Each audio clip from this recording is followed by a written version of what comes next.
Hi friends, welcome back to my channel. Really glad to see you on the channel today, and it's a lovely day, it's a breezy day where I am. I hope you are all keeping safe and staying healthy. There's something which has been topical for me about the entire leadership skills, especially in during these times where there is an entire movement of great resignation, great reflection, quiet quitting, and why leadership is failing on multiple grounds. Yes, leaders are brought in an organization to drive certain goals, certain objectives, certain aspects of the organizations which the board, the stakeholders are trying to drive, but they forget the most important thing is leading people with empathy. And why empathy is important as a leader is you need to put yourself in other shoes. Yes, goals, objectives of the organization matter, but the people matter more. If your people and if your team are not able to go ahead and stand with you and drive the focus of the organization and ensuring that you are able to drive the strategy, the goals better, if people are not standing with you and you're not empathetic in situations, whether they are ill, their near and dear ones are ill, or something else is going on within their organization, mental health is a big issue in the industry today. And if you're not empathetic as a leader, you will never be able to drive goals within an organization. Empathy is one of the key things, unfortunately, today in the world of digital and in the world of Zoom and in the world of video calling or Teams or Google Meet or whatever video platform you use, as leaders we are not able to demonstrate that. We are not able to drive that, because if I look at my own calendar today, it's all about meetings.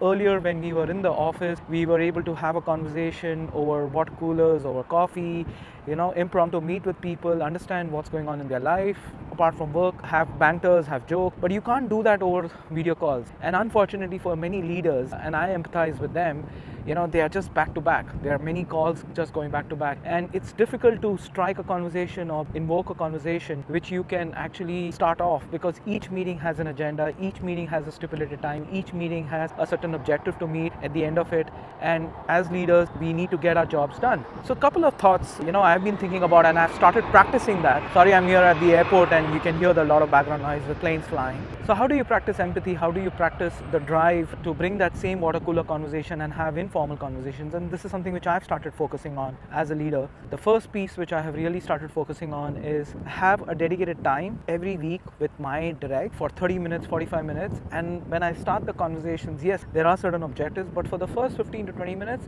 I have very generic conversations. I will have conversations about their family, about my family, and more importantly, with people who are new in the organization, I typically start about myself, what's going on in my life, what are things happening, what am I doing apart from work, apart from the passion, crack a joke, try to go ahead and break that ice which is required, because that's something which you can get a lot of job done if you have hired great people within your organization. They know their job. You don't even have to have those calls to really ask what's happening. So that's one piece which definitely you need to practice more on a weekly or every fortnightly basis. The second thing which is also important as a leader, which you should practice, is trying to get your team along. Try to get all of them on a weekly or fortnightly or monthly bare minimum to have general conversations about the organization, about things, and also mix it up with a little bit of fun. Naturally, in a large setup, many people will not open up about their personal issues, but they will definitely talk about things which are hampering them to be successful within their job, or something which they are not able to get through. And that is the second most important piece which I would recommend, is to get your team along, because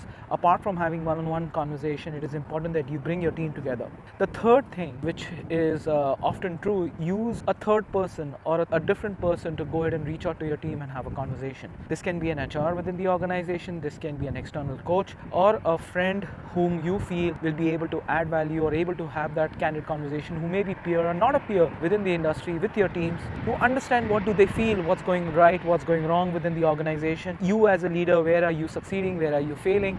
And that's the third tip which I have learned, which I've tried to practice. I continue to practice. I continue to bring in people from outside to have that conversation within my team, and that really helps them to be successful, open up, and have a more focused thought process, and also gives me a lot of feedback. What am I doing right? What am I not doing right? It helps me scale and grow better with the team and drive performance and goals better. Last but not the least, you need to remember, if you are in a services or in a product organization, you are a leader, and you are managing humans. So you can't forget to be human.